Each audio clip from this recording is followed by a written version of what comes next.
शांति। आज बाप दादा के महावाक्य है। आज की मुरली 29/11/22 की।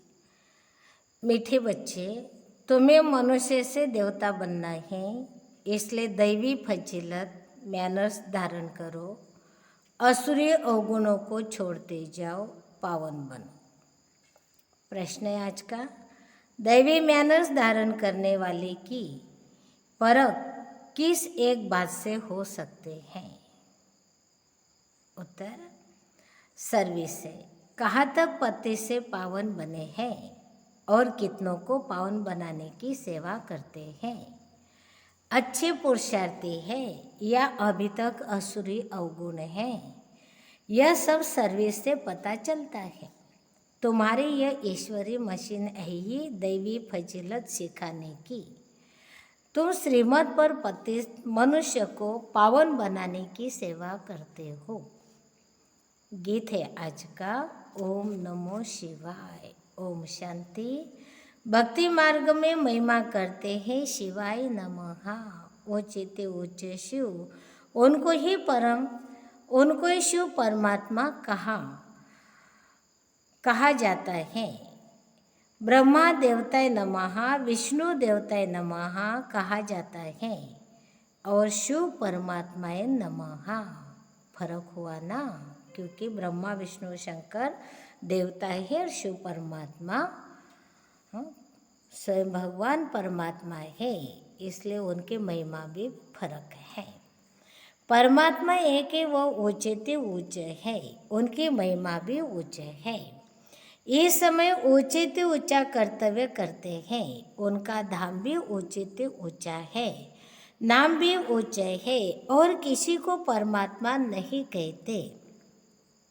परमात्मा के लिए ही गायने हे पतित पावन आते भी है पति दुनिया और पति शरीर में। पति शरीर का नाम है प्रजापिता ब्रह्मा। इसमें प्रवेश कर कहते हैं, मैं बहुत जन्म के अंत वाले साधारण मनुष्य तन में प्रवेश करता हूँ। सूक्ष्म वतनवासी संपूर्ण ब्रह्मा में नहीं आता हूँ, क्योंकि सूक्ष्म वतन में ब्रह्मा संपूर्ण अवस्था का होता है, तब शिव बाबा उनके तन में नहीं आता है। लेकिन जब ब्रह्मा साधारण मानव के रूप में जब सृष्टि पर होता है, तब शिव बाबा उनके तन में प्रवेश करते हैं। खुद कहते इनके बहुत जन्म के अंत के जन्म में आता हूँ। बहुत जन्म लेते ही है राधे कृष्ण, उनके बहुत जन्म के अंत का जन्म साधारण है। ऐसे तो कहते भी नहीं है कि मैं पावन शरीर में प्रवेश करता हूँ। भगवान वाच्य मैं साधारण तन में आता हूँ। अब भगवान जरूर आकर के इस साधारण तन द्वारा आत्माओं को बैठ समझाते हैं कि मैं परमपिता परमात्मा हूँ। मैं कृष्ण की आत्मा नहीं हूँ, न ब्रह्मा न विष्णु न शंकर की आत्मा हूँ। मैं परमपिता परमात्मा हूँ, जिसको शिव परमात्मा नमः कहा जाता है। मैं इनमें आया हूँ। मैं सूक्ष्म वतनवासी ब्रह्मा में प्रवेश नहीं करता हूँ। मुझे तो यहाँ पतितों को पावन बनाना है। मेरे द्वारा ही वह सूक्ष्म वतनवासी ब्रह्मा पावन बना है, इसलिए उनको सूक्ष्म में दिखाया है। कितना अच्छी रीति समझाते हैं, परंतु मनुष्य सुनी अनसुनी कर उल्टी बातों पर चलते रहते हैं। असुरी बुद्धि से सुनते हैं, ईश्वर बुद्धि से सुने तो संशय सब मिट जाए। त्रिमूर्ति का चित्र दिखाने बगैर समझाना मुश्किल है। उन्होंने त्रिमूर्ति ब्रह्मा नाम रख दिया है, क्योंकि शिव बाबा प्रजापिता ब्रह्मा द्वारा नई दुनिया की रचना रचते हैं। तुम बच्चे अभी सन्मुख बैठे हो, सब पति से पावन बन रहे हैं। जितना जो बनेगा वह सर्विस से दिखाई पड़ेगा। यह अच्छा पुरुषार्थी है। इनमें अजून अवगुण है। देवताओं में दैवी गुण थे, नहीं तो उच्च पद नहीं पा सके। बाप समझाते हैं, बच्चे दैवी गुण धारण करो।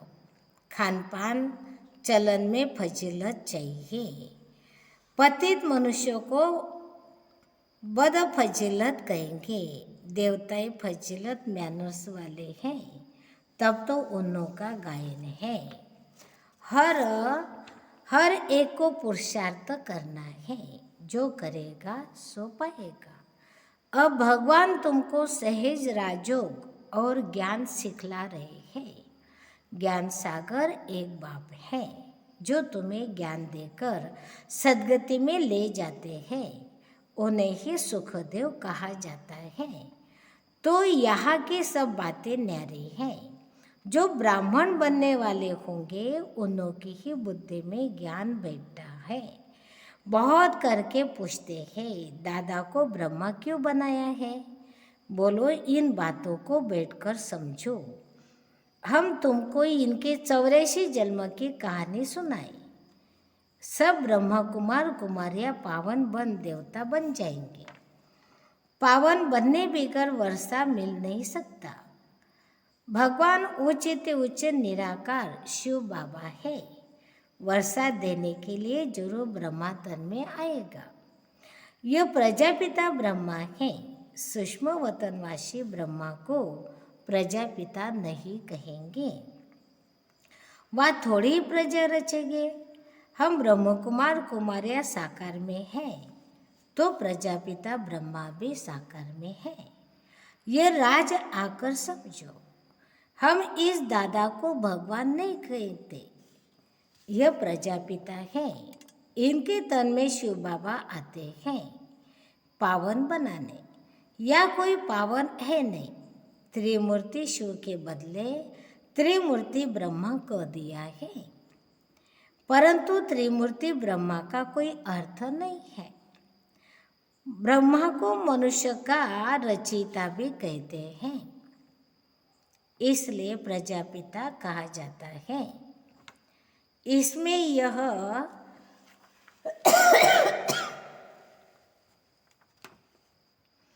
इसमें वह निराकार प्रवेश कर वर्षा देते हैं। सूक्ष्म वतनवासी ब्रह्मा पावन है, वह पति से पावन बनते हैं। हम ब्राह्मण भी पति से पावन देवता बनते हैं। शिव परमात्मा नमः कहा जाता है। ब्रह्मा विष्णु शंकर को देवता कहा जाता है। भगवान ही भक्तों का रक्षक है कहा जाता है। ब्रह्मा विष्णु शंकर को देवता कहा जाता है। भगवान ही भक्तों का रक्षक है, वही सबको सद्गति देगी। पतित पावन है तो जरूर आकर पतितों को पावन बनाएंगे। पहले पावन है लक्ष्मी नारायण, वे जरूर पुनर्जन्म लेते होंगे। 84 जन्म पूरे होने से फिर साधारण मनुष्य बन जाते हैं। उनमें फिर बाप प्रवेश करते हैं, तो यह व्यक्त ब्रह्मा व अव्यक्त ब्रह्मा। सूक्ष्म वतन में सृष्टि नहीं रची जाती है। अक्सर करके लोग इस बात पर मूंझते हैं, तो तुमको समझाना है। बाप कहते मैं बहुत जन्मों अर्थात 84 जन्मों के अंत में प्रवेश करता हूँ। भारत में पहले देवी देवता आए, वह फिर पिछाड़ी में हो जाएंगे, फिर पहले वही आकर देवी देवता बनेंगे। विराट रूप का चित्र भी जरूर होना चाहिए।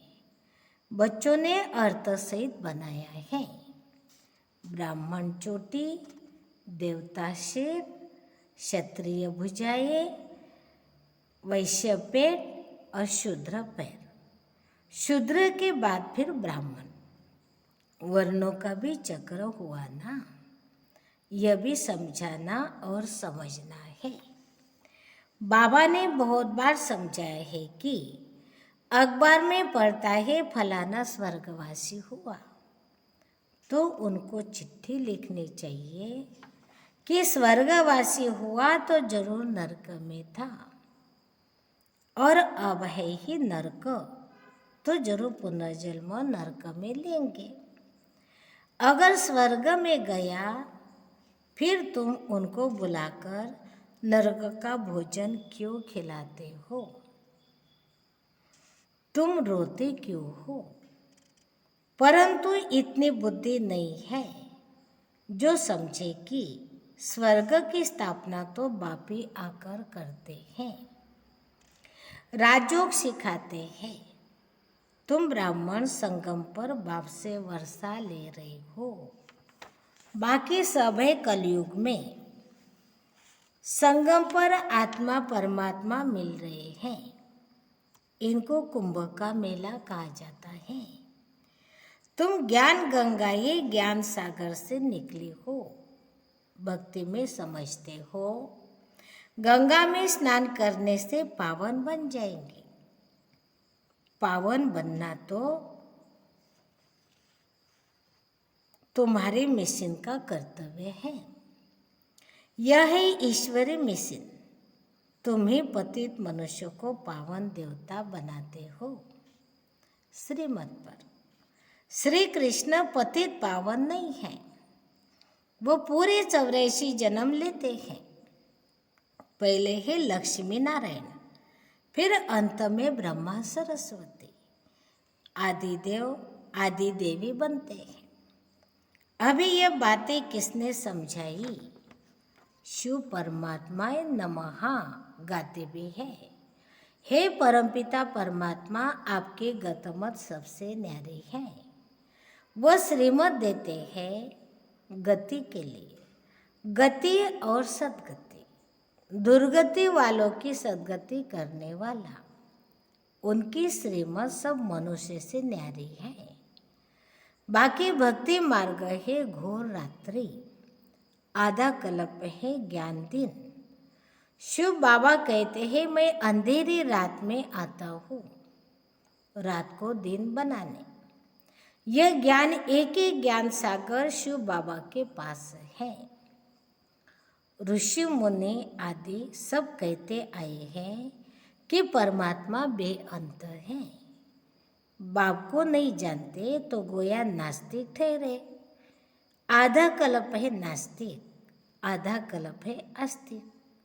तुम अब बाप को, बाप की रचना के आदि मध्य अंत को जानते हो और कोई नहीं जानते।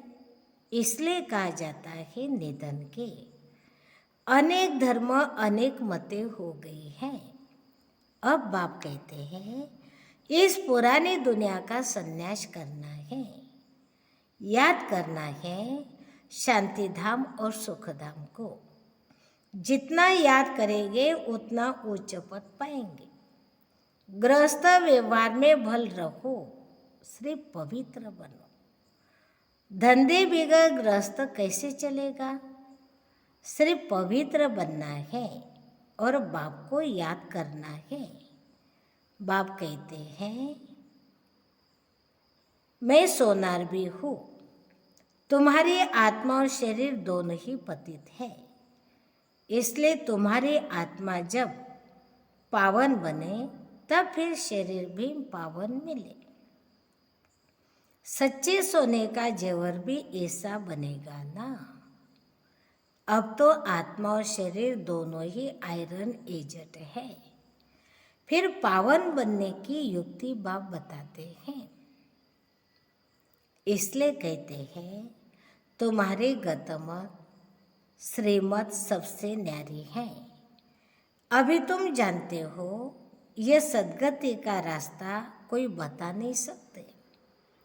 गायन होता है तो जरूर कुछ करके गए हैं। अभी कलयुग है, फिर सतयुग होना है। संगम पर तुम बैठे हो।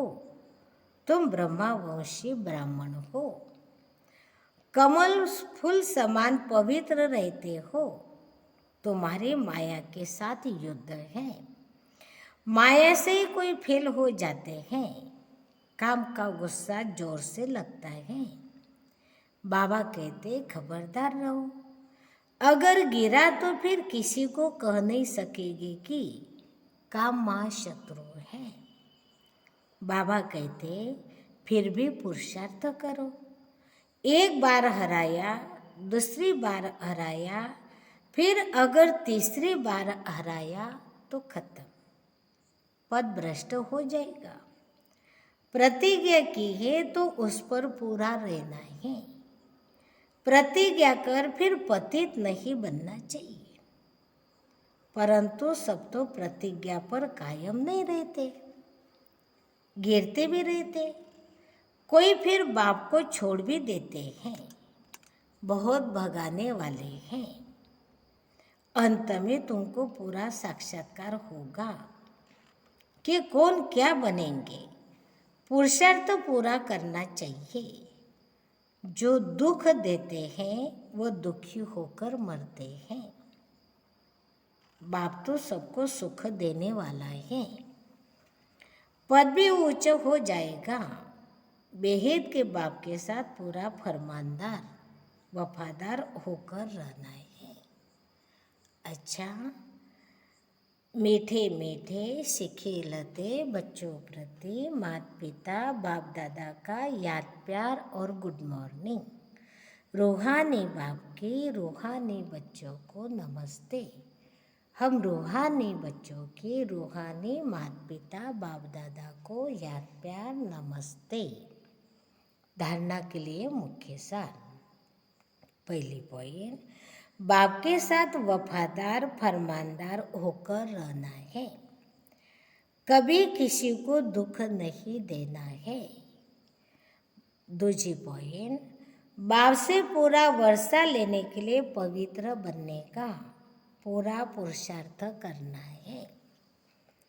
काम की चोट कभी नहीं खानी है, इससे बहुत सावधान रहना है। वरदान है आज का, मालिकपन की स्मृति से शक्तियों को आर्डर प्रमाण चलाने वाले स्वराज्य अधिकारी भव। बाप द्वारा जो भी शक्तियाँ मिली हैं उन सर्व शक्तियों को कार्य में लगाओ। समय पर शक्तियों को यूज करो। सिर्फ मालिकपन की स्मृति में रहकर फिर ऑर्डर करो तो शक्तियाँ आपका ऑर्डर मानेंगी। अगर कमजोर होकर ऑर्डर करेंगे तो नहीं मानेंगी। बाप दादा सभी बच्चों को मालिक बनाते हैं, कमजोर नहीं। सब बच्चे राजा बच्चे हैं, क्योंकि स्वराज्य आपका बर्थ राइट है। वो बर्थ राइट कोई भी छीन नहीं सकता। स्लोगन है आज का, त्रिकालदर्शी स्थिति में स्थित रहकर हर कर्म करो तो सफलता मिलती रहेगी। फिर है मातीश्वर ऋषि के अनमोल महावाक्य।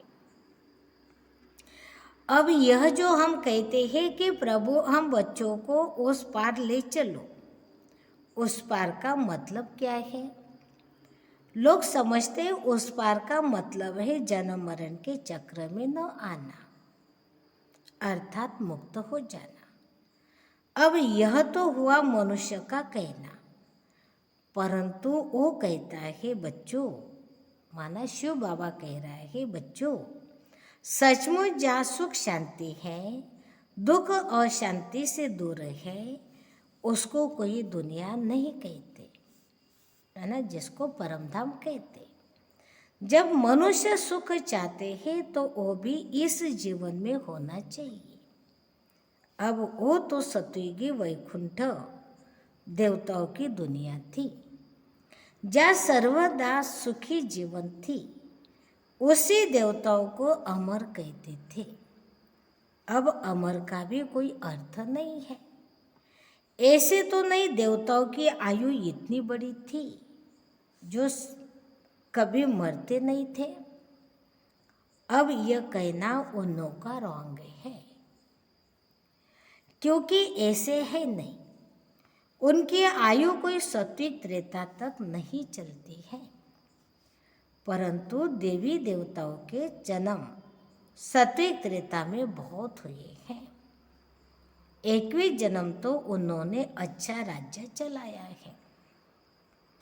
और फिर 63 जन्म द्वापर से कलयुग के अंत तक टोटल उनके जन्म चढ़ती कला वाले 21 जन्म हुए और उतरती कला वाले 63 जन्म हुए।